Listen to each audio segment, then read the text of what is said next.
Which one is your favorite one to drive? The one I'm driving anytime, wherever, which one.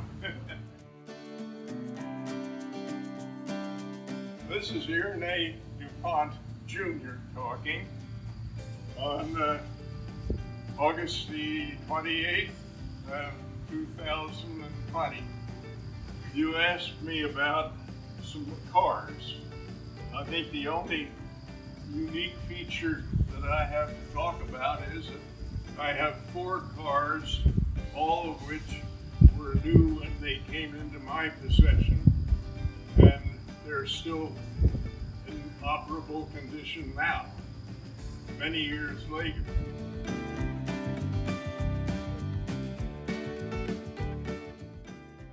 I was still 15 years old, about to turn 16 on Christmas of 1935. And my father gave me a 1936 Oldsmobile because I had looked over all the cars, and that was what appealed to me most. In those days we called it a 2-door sedan, but officially it's known as a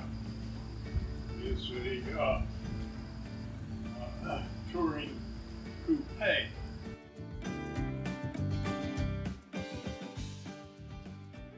Well, it would look to me like a practical automobile. You could take a number of people in it, and it wasn't anything particularly shiny, but it was a little bit nicer than the Chevrolet. And my father already had a 4-door, one that we used as our regular general purpose car, Granogue. So I was familiar with driving it, and as I say, I was only 15, but turned 16 2 weeks later, 8th of January. That's Elvis Presley's birthday. What is that? Sparking light. Sparking light. Yeah. Want to light it? Yes. The parking lights with the car when it was new were inside the silver reflectors. But to get them re-silvered was 7 times the price of buying Pep Boys replacement seal beam headlights. So I put seal beam headlights, which are much brighter, in the car, but I had to put parking lights on in order to pass inspection. I drove that for 20 years.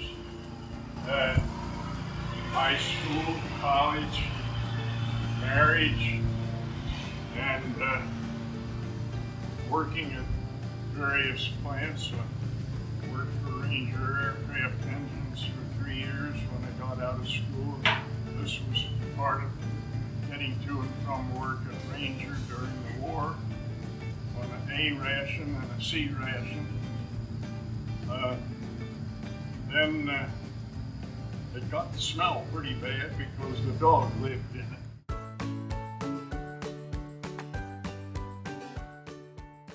My wife said, I think you need a new car. She, for our 12th wedding anniversary, gave me a new Volkswagen Karmann Cabriolet that you see here, 1956. Well, I see it can air out the car, so if you wanted to have dogs in it, you would air it out, right? Because it has the convertible.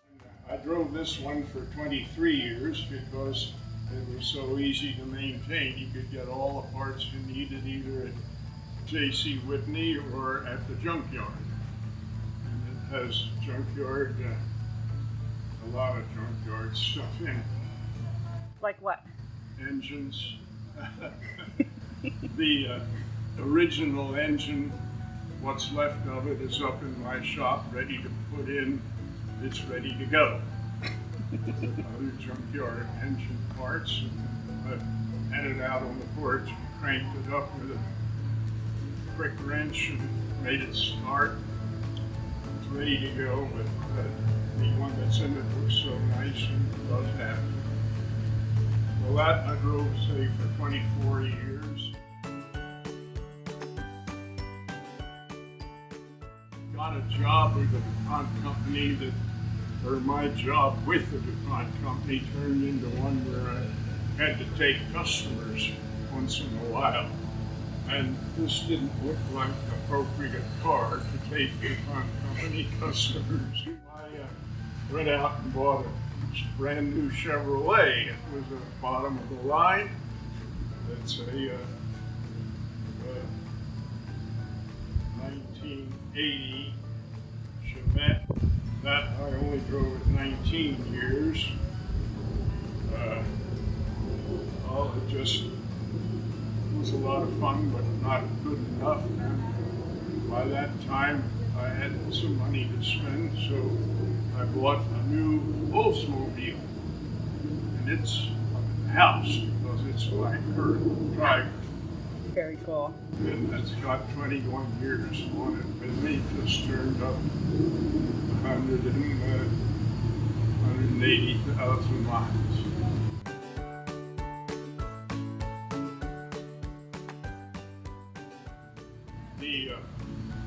This lacked something, and all the boys at Dartmouth had pretty fancy cars, you know, made in Belgium and other places. And so I needed a sports car, and I found a brand new 1918 Cadillac in the junkyard. And so I bought it for $40.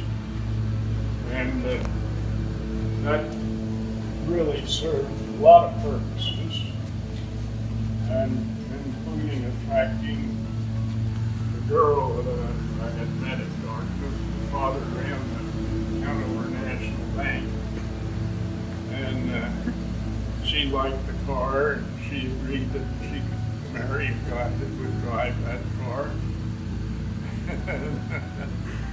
So got a double hit at Dartmouth, but I couldn't read well enough to suit the people at Dartmouth. So I had to switch to engineering school, where the reading load was maybe 5 pages a night. And that was MIT, and they had the sympathy or something that let me graduate in February of 1943. And I was hired by Ranger Aircraft Engines for the balance of the war. And then the DuPont company had another look at me, and I got a job in Arlington, New Jersey. I think that worked out pretty well. So when the car turned 100 years old, my daughters put this number placard on the front. I'm glad they didn't put a placard on you. Well, I don't know. I keep forgetting that I'm over 100 now.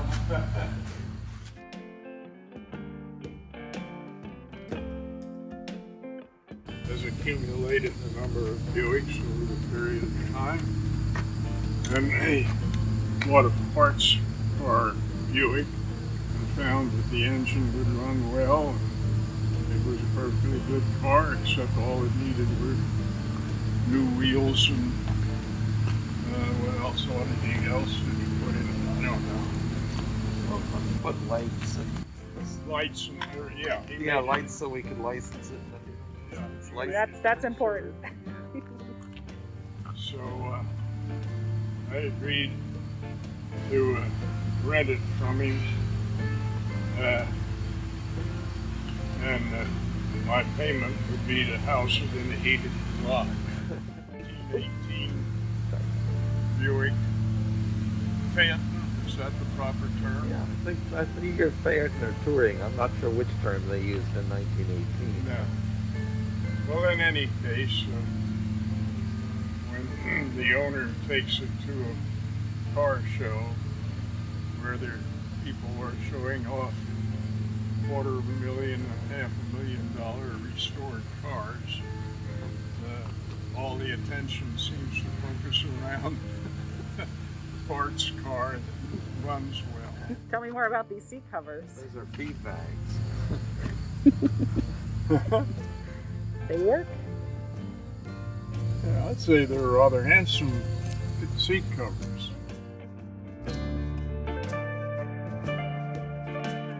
a picture of it running or not. Yeah, let's do it. That's the side to look at when it's running.